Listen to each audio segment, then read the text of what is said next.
3 5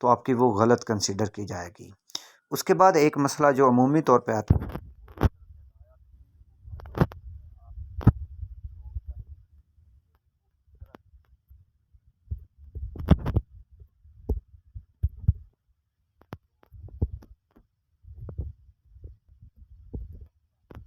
اب بورڈ کی ہدایات کے مطابق اس طرح کی جو آپ کی تاریخ لکھی گئی اس کو آدھا نمبر گرانٹ کیا جاتا ہے پورا۔ تو آپ اردو میں لکھیں گے تین تو وائی، اس طرح جب آپ تاریخ لکھیں گے تو آپ کو پورا ایک نمبر گرانٹ کیا جائے گا۔ چلیں تاریخ کے بعد زیادہ تر مسئلہ آتا ہے الفبات کا۔ الفبات کے آگے ندائیہ نہیں ہے، پیارے بھائی جان، پیارے بھائی جان کے بعد یہ علامت ندائیہ کہا جاتا ہے۔ اگر آپ نہیں لگاتے ہیں تو آپ کا ایک نمبر کٹ جاتا ہے۔ بعد زیادہ تر بچے غلطی کرتے ہیں، السلام علیکم، ایک تو السلام جب آپ لکھتے ہیں تو زیادہ تر بچے الف کے بعد لام نہیں ڈالتے، جس طرح یہ غلط ہوتا ہے۔ دوسرا جو زیادہ تر بچے غلطی کرتے ہیں، السلام علیکم میم کے اوپر پیش ہے، درمیان میں واو نہیں ہے، اور جو بچے اس کے درمیان واو ڈال دیتے ہیں پھر ان کا نمبر کٹ جاتا ہے۔ اگر تو آپ السلام علیکم اور پیارے بھائی جان ایک ہی لائن میں لکھ رہے ہیں تو آپ کو صرف السلام علیکم کے بعد ہی ملائیہ، پیارے بھائی جان کے بعد ہی ملائیہ۔ اگر آپ صرف لائن میں السلام علیکم لکھ رہے ہیں تو آپ کو دوبارہ اس کے سامنے سے ملائیہ لگانا ہوگا۔ اس کے بعد آپ کے متن کا خیال رکھیں، اختتام کا خیال رکھیں۔ اختتام کے بعد بچے جو غلطی کرتے ہیں نا وہ وسلام،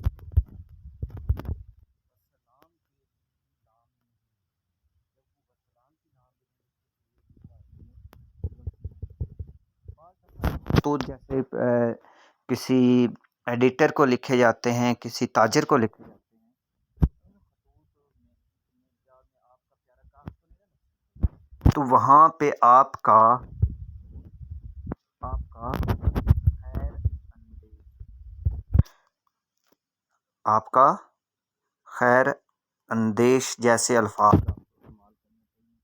آپ کا خیر خواہ بھی آپ لوگ لکھ سکتے ہیں، آپ کا خیر خواہ۔ تو یہ وہ غلطی ہیں جو بچے عمومی طور پہ خط میں کرتے ہیں اور اپنا نمبر کٹوا بیٹھتے ہیں۔ اس کے بعد ہم بات کریں گے خلاصے کی۔ آپ کو ضرور خیال رکھنا ہے، ایک سبق کا خلاصہ، سبق کے خلاصے میں یہ سبق کا عنوان دیں گے تو کرتے ہیں جی سبق کا نام، سبق کا نام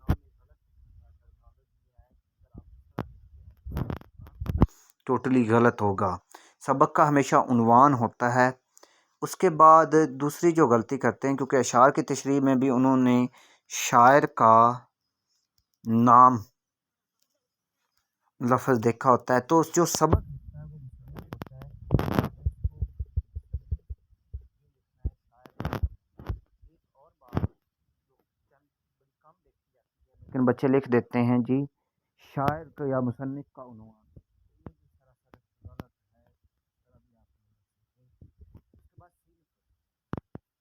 سبق اسباب کی پروسیس میں ہوتی ہیں، جیسے کہ مضمون ہوتا ہے، کوئی آپ کے پاس مکالمہ ڈرامہ کہہ سکتے ہیں آپ، کوئی آپ کے پاس ناول ہو سکتا ہے، تو یہ جس صنف کا خط ہے آپ اس صنف کے بارے میں لکھیں گے کہ جی یہ صنف ماخذ اس کتاب کو کہتے ہیں، کتاب سے آپ کو یہ ماخذ کی ضرور ہے۔ اس کے بعد سبق کا ایک خلاصہ جو ہوتا ہے نا، اسی سبق کا ایک تہائی ہوتا ہے، دوسرا حصہ ہے وہ بعض سبق ہمارے پاس چھوٹے ہوتے ہیں، بعض طویل ہوتے ہیں، جو طویل ہوتے ہیں ان کا کم از کم آپ مطلب 2 سے 2.5 پیج لکھیں گے، جو آپ کے پاس چھوٹے سبق ہوتے ہیں 1.5 صفحہ آپ لکھیں گے، ان کے اندر جب آپ سوری حوالہ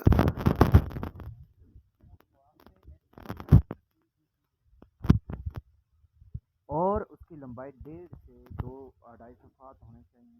اس کے بعد ہم بات کرتے ہیں کہانی کی۔ کہانی آپ کی کم از کم 1.5 اور زیادہ سے زیادہ 2 صفحات پر ہو، غلطیوں سے مبرہ ہونی چاہیے، غلطیوں سے اعتراض کرنا چاہیے، اور اینڈ پہ اخلاقی سبق ضرور لکھنا ہے۔ اس کے بعد ہم بات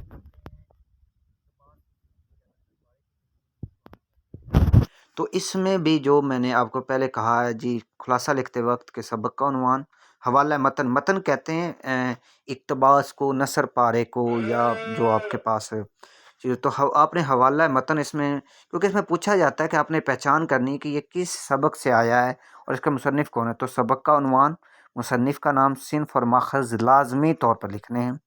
4 الفاظ کشیدہ کیے ہوتے ہیں، ہر لفظ کا آدھا نمبر ہوتا ہے، تو 2 نمبر تو اس میں سے صرف الفاظ معنی لکھنے کے ہوتے ہیں۔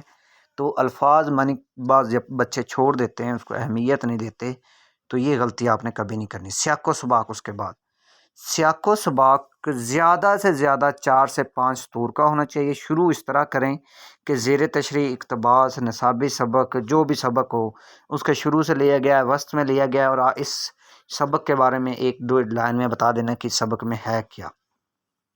اس کے بعد تشریح آ جاتی ہے جی اسی نثر پارے کی۔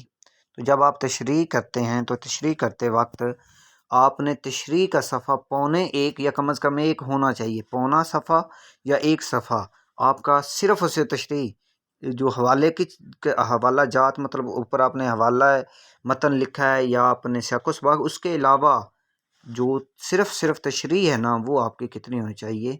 کم از کم 1 صفحہ ہونی چاہیے۔ اس کے علاوہ اس میں حوالے کی ایک یا 2 چیزیں ضرور ہوں، زیادہ سے زیادہ آپ 3 لکھ سکتے ہیں، 3 سے زیادہ نہیں لکھ سکتے۔ شعر، اشعار میں کیا ہوتا ہے، یہ آپ نے اس طرح لکھنا ہے کہ نظم کا عنوان، اگر تو غزل کا شعر ہو تو غزل کا عنوان نہیں ہوتا، تو آپ اس کی جگہ لکھیں گے صنف ادب غزل، اور اگر نظم کا ہے تو نظم کا عنوان لکھیں گے جیسے پیوستہ رہ شجر سے امید رکھ، نظم، حمد یا نعت ہے، جو بھی ہے۔ شاعر کا نام لکھیں گے، یہاں پہ مصنف نہیں لکھیں گے۔ مفہوم کی ہیڈنگ دے گا، اور مفہوم آپ کا 1 سے 1.5 لائن کا ہونا چاہیے، زیادہ سے زیادہ 2 لائن پہ چلا جائے، اس سے زیادہ مفہوم آپ نہیں لکھیں گے۔ اس کے بعد آپ بات کریں گے تشریح کی، تو تشریح آپ کی 1 پیج کی ہونی چاہیے، 1 صفحے کی ہونی چاہیے۔ اس میں زیادہ سے زیادہ 3 حوالے کی چیزیں آپ لکھ سکتے ہیں، اور کم از کم 1 تو ضرور لکھنی ہے آپ نے۔ اس کے بعد جو 10ویں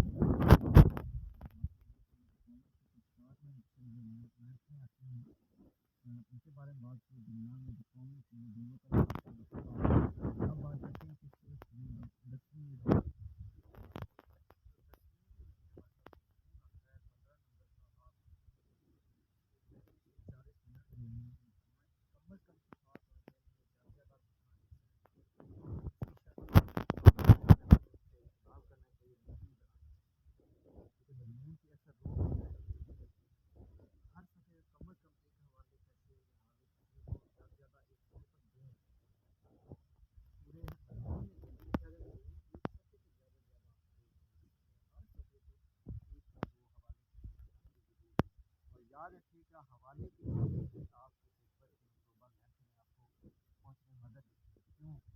آپ جب کوئی شعر لکھتے ہیں تو شعر لکھنے کے ساتھ ساتھ آپ ایک اوپر سے لائن کو چھوڑ دیتے ہیں کہ نیچے سے لائن 2 لائنوں پہ وہ شعر آ جاتا ہے۔ اسی طرح حوالے کی کوئی قول وغیرہ کا، تو اس طرح آپ اپنے مطلوبہ